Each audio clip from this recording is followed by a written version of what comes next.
2024 was a roller coaster. I found myself juggling way too much, too many goals, too many commitments. I'd set these ambitious plans and then fall short, not because I didn't want it badly enough, but because I was overwhelmed, burnt out, and honestly a little confused. I know I'm not alone in this, and if you've ever felt like you're not doing enough, you constantly feel like you're behind while everybody else seems like they have it all figured out, this is literally for you. Here's the truth. Success isn't about being a superhuman or perfect. It's about learning to simplify and stay consistent. Today, I'm going to be sharing with you my exact plan to make 2025 my year. We're talking about reflection, setting clear goals, discipline, and creating a plan that will actually work. I've created a plan to help you overcome overwhelm and actually achieve what matters. Let me talk you through it step by step because this is going to be our year. Step one, we're going to start with reflection. I know that sounds pretty boring. You want to jump straight into writing all your goals down, creating a vision board, but trust me, you want to get clarity on the patterns that we want to break or build in 2025. You cannot move forward if you don't know where you've been. When I did my reflecting on the year, it was so humbling, but I appreciate it because it was really eye-opening. I want you to get out a piece of paper and pen, or maybe you can just screenshot these questions and go through this later. First question is, what were the most significant events or achievements of the year? How did they impact you? Okay, this is important because this helped me realize what actually mattered in the year. It also helped me recognize that the small, consistent habits actually led me to my biggest wins. We also need to take a moment, celebrate our wins. Number two, what are the biggest challenges, obstacles that you face in a year, and how did it make you feel? We need to acknowledge our challenges and not only see them as negative. This can also be really empowering because sometimes we don't realize that we're actually stronger than we think and we've overcome a lot of things in the year. And we've actually moved past things that we might have forgotten about. Number three, how did you progress in your career and what were your key learnings? This is not always about a big promotion. This question is going to help you take a moment to pause and focus on what worked or what didn't work. Number four, in what ways have you changed as a person? In your belief, your attitude? This prompt digs deeper into your personal growth. It's easy to focus on the external achievements and not the internal. They're also just as important. For me, 2024 was about letting go of negative thoughts, changing my perspective, looking to the bright side of everything instead of dwelling in the negative. Reflecting on this showed me that mindset really does matter. Number five, what were your unfulfilled aspirations in 2024? Why weren't they met and how do you feel about it? Okay, this one can sting. This is not supposed to be a moment where you judge yourself or beat yourself up about the things that you didn't achieve, but it's rather understanding why it didn't happen and what changes you can make instead of doing the same thing over and over and over expecting a different result. Number six, based off your experiences in 2024, what would you do differently in 2025? What would you continue doing and what would you like to stop doing? This question is the bridge between reflection and action. It's a point where you recognize what's worth repeating, what don't want to do anymore, or what needs a little bit more tweaking. Reflection really is my favorite part. It really helped me recognize my priorities and patterns. This is going to set the foundation for everything else before we start goal setting. The biggest takeaway from my reflection was actually that when I looked at all of my goals and the things that went right and what didn't, I recognized that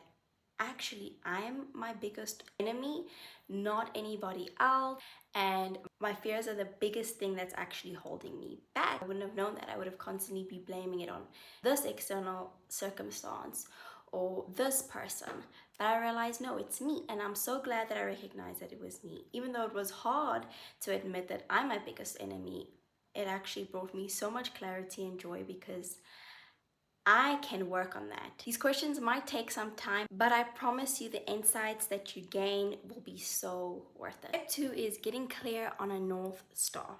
A North Star goal is a single long-term goal that's going to guide you in all your decision making and goal setting. It's almost like your ultimate goal. To help you figure out what your North Star goal is, I want you to answer these following questions. What is the one thing that, if achieved, would make the biggest difference in your life? Why does this goal matter to me? And also, is what's going to keep you grounded. By getting clear on your North Star, this goal will act as a guiding light for all of your other goals. If something doesn't align with your North Star, it's actually not worth your time. Step 3. We want to break down our goal into tangible action steps, because it's so easy to just put it down, stop procrastinating. But how do we actually do this every single day? We need to be able to have goals that we can put into our calendar and make sure that we can get it done in the day. Because a goal without a plan is just a wish. I actually would not recommend you write all of your goals for the year and have these yearly goals. It can easily become so overwhelming looking at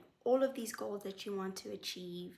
Try and shuffle your life to fit all of these goals to make sure that you get them. Trust me, when I've done this in the past, I've always fallen short and I've just never known where I should put my focus. Instead, I suggest you setting quarterly goals. This is going to help you stay motivated, focused, and on track. When you write yearly goals, you almost have a false sense of abundance. It can feel like this is a long-term goal. There's no urgency.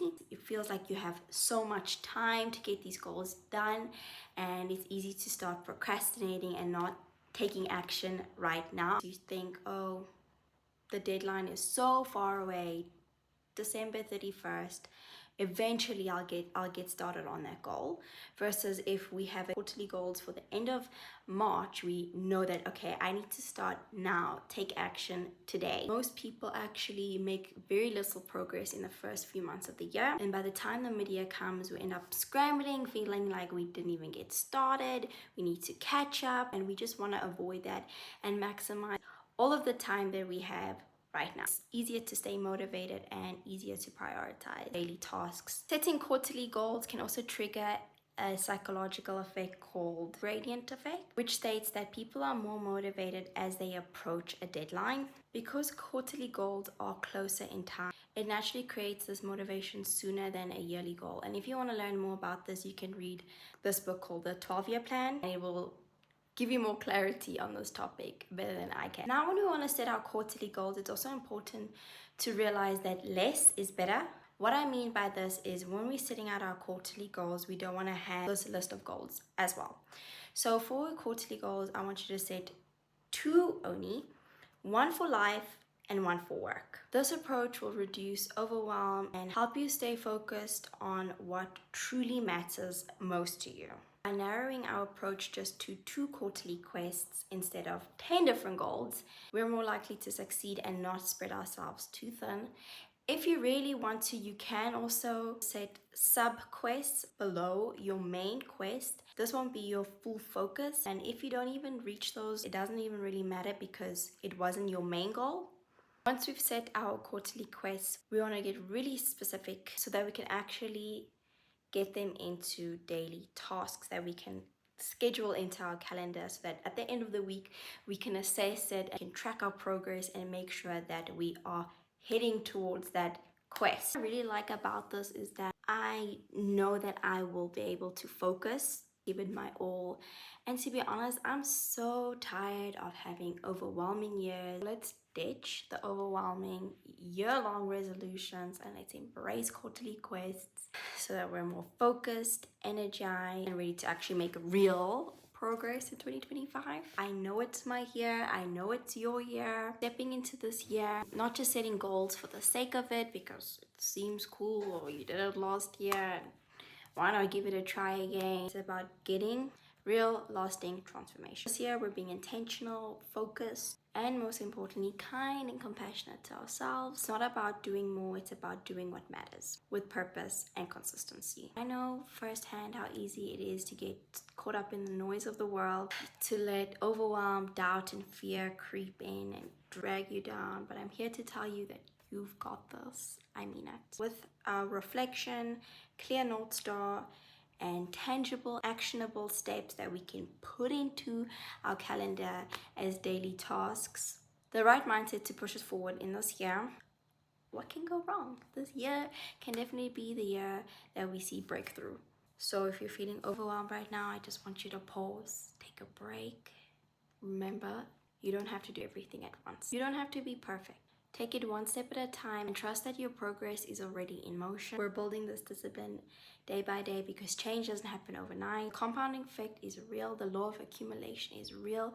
All the things that you do will add up, and eventually you will reap what you sow, even if you're not seeing the results straight away. Keep going. If you're ready to stop waiting for the right time and take action today, after you click off this video, I want you to commit to this journey with me. I'm here for it. All the wins, the setbacks, the growth. Now let's do this. Let's make 2025 our year, the year we step into everything that we've been dreaming for so long. We know we've been dreaming about it so long, it even started to feel impossible. What is your North Star for 2025? Share it in the comments. Let's hold each other accountable. Together we got this. Dream big, start small, stay consistent. I'll see you in the next one. Thank you for watching. Bye.